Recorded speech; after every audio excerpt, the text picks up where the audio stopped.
Hi guys, welcome back to the Scout the Defender YouTube video, to an exciting modification for Project 90. Now if you've been following the build for a little while, I've been planning on turning what was a 90 hardtop into a 90 canvas soft top, something with a more classic and heritage look.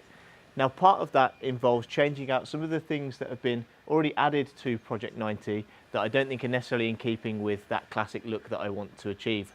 And with that, I'm going to be looking today at updating the headlights. Now the headlights that are already on Project 90 are from ORE, and I have these exact headlights fitted on Scout. I think on a more contemporary looking truck, they look really good, and of course they perform really well. And I'll leave a link to the video where I installed those, and alongside that fitted the DRL hoops, which make the car look really unique, really cool, but also really effective at night and really light up the road compared to the candlesticks that you get in normal Defender headlight. Now the guys at ORE have brought out a new set of headlights which are going to be much more in keeping with the heritage look, the classic look that I'm hoping to achieve with Project 90. So in today's video we'll have a look at those new headlights and we'll install them to Project 90 so we can start to hopefully achieve that more classic look that I'm hoping for. So let's jump right into it. So these are the Primex headlights made by the guys at Light Parts, supplied from ORE. As you can see, they've already got a bit more of a heritage look to them. They've got that mirrored like backlighting effect. The cool thing about these is they have a straight DRL across the center of the light, which gives the lights a bit more of a kind of unique modern twist on a classic look, which I can't wait to get installed onto Blue and see how that looks. If we open up the box, so we've got instructions. And then, yeah, these look cool. You can already see a much more heritage look to the light. So you've kind of got that mirrored lens on the inside, but then this bar across the middle is your DRL light. So again, it's going to give you a bit of a unique look, whilst also maintaining a bit more of a heritage look and feel to the rest of the car. So I can't wait to fit that. On the back, you've got your plugs to obviously connect them to main power. And then you've also got adapters to be able to hook those up to wire them for the DRL. So when you turn the ignition on, the DRL should light up. And we'll have a look at installing that later. And then alongside that, then the plug, so that you can plug them to the back of the lights. The other cool thing about these is that they're stamped with the E mark, so they're road legal in the UK. A lot of the other lights on the market aren't actually stamped, so they're not legal or not safe to be used on UK roads. So yeah, whilst these still look really cool and they've got the DRL functionality, they're still going to be road legal, road safe. So with that, let's take out the old headlights and then we can fit these new ones up and see what this classic look looks like on Project 90. All you have to do, remove the classic like lights around, remove the side lights, and then you can pull the light out. And once you've got that out, you can just unplug it, and then the new one should be relatively easy to plug and play.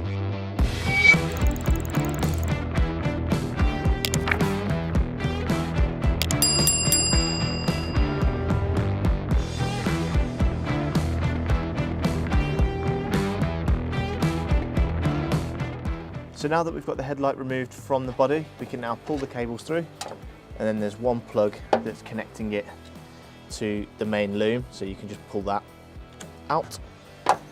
Now the headlight's obviously still stuck within its original bezel. We can take this over to the bench now and remove the headlight from the bezel, because we're going to want to mount the new headlight into this bezel frame, so we'll do that now. So the next thing to do is transfer this bezel onto the new lamp. They're held in place by just 3 screws and these metal retaining clips, so make sure you keep hold of those because we'll be using those to put them directly onto the new lamp. So you can just go around and unscrew those. And there you go, they just clip off. So with those removed, you can then just separate the bezel. Move the old lamp aside now, we don't need that. And then we've got the new lamp. And then make sure you just fit it up in the right place. The main thing to remember is that the tab with the slight cutout is the one that sits at the bottom of the light, because that's where you've got that adjustment screw for the angle forwards and back. And then it's just a case of flipping it round, aligning the tabs, and then you can just put the screws in.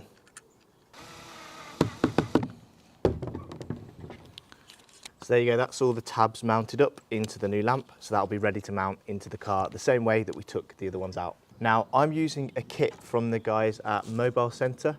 This is a really cool loom which allows you to connect up the DRLs really quickly, really easily, really safely. It's got all of the connections that you need, so you don't have to do any other wiring yourself. It's effectively kind of a plug and play minus one small splice into an ignition live. So we'll have a look at that. We'll also have a look at how to connect the lamp up to the main plug in the car. This is really easy to do, and when you buy the lamp you get this little plastic plug adapter which we need to connect up. So to connect these 3 terminals into the plug is really easy. In the back of the plug there are 3 holes, that's where we're going to slot these terminals in. In the instructions it tells you which order to put the cables in. All we have to do is put the black into the right hand slot, in my case, like so. The yellow into the left, so the yellow goes into the left like that, and wait until it clicks.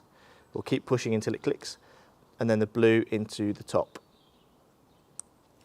Once they're in place, that's effectively created our plug. If you didn't want to mount up the DRLs, you could just simply plug that into the plug where you disconnected the original lights from, into the main lighting loom, and then that would be done. Now, as you'll have seen, I'm going to use the kit for the DRL lamps from the guys at Mobile Centre. So as I said before, you've got the red, the black and the white, and these handle the DRL power. First of all, in the kit, we've got this connector which connects into the side lights, which handles the removal of the black and the white wire. So you'd simply connect up the black to the black, the white to the white. These are just push fit, so these are really easy to do. And then you've got these 2 plugs which will connect directly into the side lights, and then we're just dealing with the main power. The loom, as I said, really nice and neat. We've got 2 ends to the loom. These are going to span across the body of the car and go from the back of the one light to the back of the other light. So I'm going to use this lead, the one that's not connected up together, and that's going to go directly to the power in the back of my passenger side lamp. I'm then going to run this conduit, and I'll show you in a second, all the way across the top of the grille of the car, and then this cable is going to connect into the back of the driver's side lamp. So we've got those 2 connected across the car. We've got then one final red wire which hasn't got any plugs on it, because this is what we're going to use to tap into an ignition live. Now there's loads of different places that you could tap a live from. In my case, I've already got a live coming from the BBUS, or the alarm system, which used to run the DRL lamps on the bumper, so I'm going to use that. Alternatively, you could use the blowers controls in the top of the bulkhead. Just make sure you're finding the right cable, but refer to the Defender manual. Or alternatively, you could do what I had done in Scout, which was buy a piggyback loom which connects to the back of the cigarette lighter. All you do then is run the cable through the bulkhead and connect it into the piggyback loom, and that enables you then to connect directly to a live feed without having to splice any wires. It's really easy to do if you're not confident about wiring. Now the other thing to mention as part of this kit is you get an inline fuse, and this enables you to connect 2 wires together and put a fuse in the middle, so you've got an inline fuse to protect any of your wiring, and I'll show you quickly how to do that. If you've used any other source of live, you're going to want to use the inline fuse. So we've got this power lead coming from the loom that we're going to want to connect to an ignition live. Let's say, for example, that you're going to use the ignition live off the back of the cigarette lighter without using a piggyback loom. So I will have spliced open the wire of the cigarette lighter. I've then got my inline fuse, which we can push this power lead into, and we just crimp that side down into the wire and make sure it's nice and secure. We would then have our additional wire which we're going to tap into the live, and this would go into the other side of this fuse holder, and make sure it crimps in place, and again that's nice and secure. And then we've got the inline fuse which will slot into the top, and there we have our inline fuse. The only thing we would then do is take our rest of our power lead, and that's the lead that we will connect into the ignition live, solder that in place and heat shrink it so it's nice and secure connection. And then there we have our inline fuse mounted up. So if I try and demonstrate, we have the top side light connected into the piggyback loom, which branches off. That branches off into the black and the white on the back of the light, and then the ignition live is connected to our main wiring harness or wiring loom, which we're now going to run to the other side of the car where we can connect up the live. So first thing to do is to feed all of this loom through the headlight port, and then you should be able to get hold of it on the other side. That's why we've got the bonnet up, and we can pull that through. I'm going to pull my wires through to this headlight hole. So I'm just drop them down there. So just a close up, we've got all of those wires connected up. We've got the loom now running back through the headlight port, and they come up now behind the wing, and we've got the 2 wires here. I'm going to then cable tie these neatly across the top of the grille, because they then run down to the other side, where they will drop down behind the wing on this side, and this will connect, this one will connect to the back of the light, and then my ignition live wire, which will connect to the BBS. Now there's plenty of wire, as you can see, or cable for this ignition live, which means you can run it to different places as you wish. So some people may run it up the inner wing and tap into ignition live here. I think there's a blower control which you'll be able to tap into. Other people may want to run it through the existing grommets on the bulkhead and run it through to the back of the cigarette lighter ignition. Again, I'll show you, or I'll overlay how I did that on Scout, but I'll leave a link down below to that full video. It all depends where you want to get your ignition live from. In my case, I've already got an ignition live coming from the BBS, which is here, this green one. This was where the original DRLs were connected, so I'm going to use that as my ignition live feed and tap into that because it's just already there. But any way you choose to do it, this loom should enable you to get as far as you need to tap into any live that you want to use.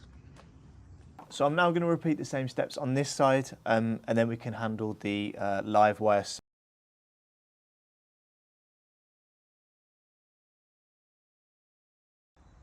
So we've now got these 3 connected up, we've got the plugs all done, and then we now have the final ignition live to connect up. Now, as I say, have got this green wire here, which is my ignition live, but as I say, there's so much cable on here that you could run that to wherever you want to run it to.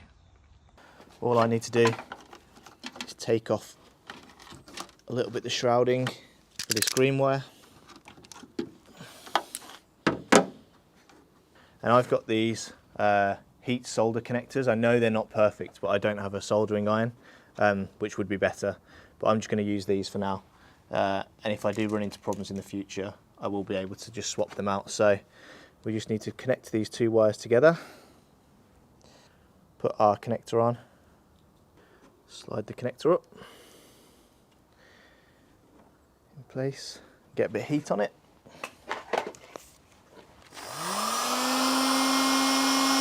Slide the heat shrink. There's going to be lots of leftover wire here, so I'm going to have to cable tie it all up, but I wanted to keep enough so that if I ever wanted to change the routing of it, I've got loads of cable left. And then yeah, put the heat shrink over the top. I don't think this is necessary, but I always just like to do it because it's nice and neat. So that should, in essence, be our wiring done. So I'm going to go and put the ignition live on and see whether the DRLs come on. Right, let's put the ignition live on, see if they come on. Yes, they look really good. Nice. So now it's time just to tidy up the wiring, mount them back up, and then we can call it good.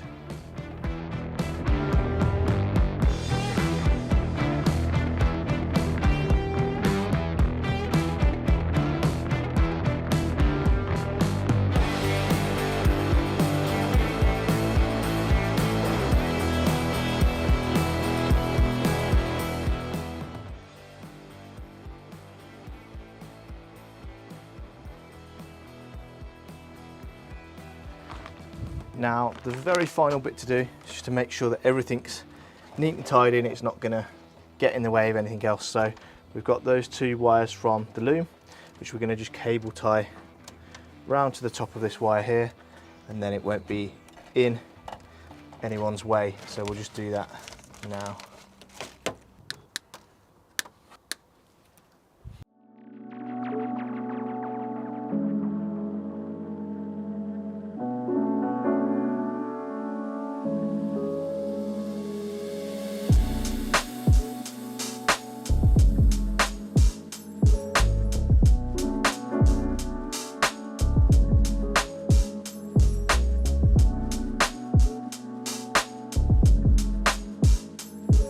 you go guys, they are the Prime X lights all fitted up. I think they look so good. They look so much more kind of classic than the other style that I had in, which really suits this 90 build, and it was so easy to install them. So big shout out to ORE for the lights, Mobile Center for the wiring loom, which made it super easy to install them. And yeah, I'm really happy with the results. If you enjoyed this video, please give it a like, subscribe for plenty more modifications to Project 90, and I'll see you in the next video.